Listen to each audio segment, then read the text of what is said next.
Welcome to Kambani Zambia TV, your home for fearless investigative journalism, bold analysis, and untold stories from Africa and around the world. If you're new here, hit that subscribe button, tap the like, and share this video to spread the truth far and wide. We dig deeper, ask the hard questions, and uncover what others won't. This is more than news. It's journalism that holds power to account. Let's get started. Disclaimer. The content in this video is based on publicly available reports, statements, and allegations. These claims remain unverified, and we do not endorse or confirm their accuracy. This video is intended for informational and discussion purposes only. On a tense political morning in Lusaka, news broke that sent shockwaves through Zambia's political landscape. Miles Sampa, Member of Parliament, senior Patriotic Front figure, and one of the most outspoken opposition voices, had been arrested. The charge? Not corruption, not violence, not treason, but words. A claim that a ghost polling station had been created during the hotly contested Chawama parliamentary by-election. Was this a reckless falsehood that undermined democracy, or a dangerous precedent for free political speech? Tonight we unpack why Miles Sampa was arrested, what the law actually says, who complained, and what this means for Zambia's democracy. During the Chawama by-election, Miles Sampa publicly alleged that an illegal or ghost polling station had been introduced into the electoral process. According to his statement, voters were being directed to a polling station that was not officially sanctioned. In Zambia, where electoral credibility has historically been a flashpoint for unrest, this was not a minor allegation. Such a claim strikes at the heart of the Electoral Commission of Zambia, the institution constitutionally mandated to manage elections. The allegation spread rapidly across social media, political WhatsApp groups, and news platforms. But within hours, the ECZ moved swiftly to deny the claim. The Electoral Commission of Zambia categorically rejected Sampa's assertion. According to the ECZ, no unauthorized polling station existed. All polling centers were gazetted. The claim was misleading and dangerous. The commission demanded a public apology. Shortly thereafter, Miles Sampa issued an apology, admitting that the information he relied on was inaccurate and unverified. For many, the matter appeared closed, but behind the scenes, the wheels of law enforcement were already turning. Despite the apology, the ECZ formally lodged a complaint with the Zambia Police Service. Watch this. Matero Member of Parliament Miles Sampa has issued a public apology to the Electoral Commission of Zambia, ECZ, following his earlier allegation that a tent polling station mounted along Lilai Road during the recent elections was fake. In a statement, Mr. Sampa says the ECZ demanded an apology after investigations confirmed that the allegation was incorrect.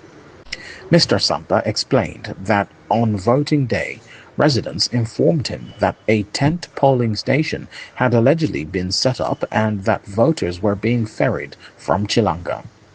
He says he acted on the information after sending a Patriotic Front official to verify the claims, who reportedly confirmed the presence of the tent and raised concerns as the station was unfamiliar with from previous elections in Chawama. Based on the information, Mr. Sampa says he raised the matter publicly. However, he later visited the polling station himself and was informed by ECZ officials and police officers that the polling station was legitimate.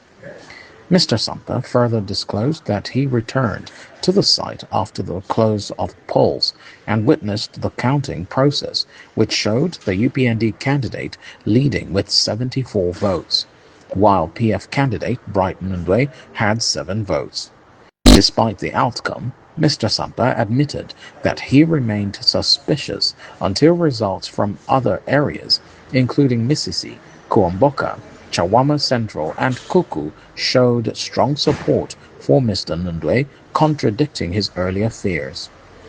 He has since accepted full responsibility for misleading the public and says, guided by his religious convictions, he decided to apologize publicly. Mr. Sampa has also pledged that in future he will verify such allegations directly with ECZ Chief Executive Officer Brown Kasaro before making public statements. Jimmy Kanasha, Revelation News. The allegation was serious, that Miles Sampa had knowingly or negligently circulated false information capable of undermining public confidence in an election. Soon after, another political party, the Republican Progressive Party, also filed a complaint. The argument was simple, that unchecked false claims during elections can incite unrest, delegitimize results, and destabilize the country. Police opened a docket, and then came the arrest. Miles Sampa was arrested under Section 19(1)(d) of the Cybercrimes Act. This provision criminalizes the transmission of unsolicited or deceptive communication that is likely to mislead or cause public harm. Critics argue this law is dangerously broad. Supporters insist it is necessary to curb disinformation in the digital age.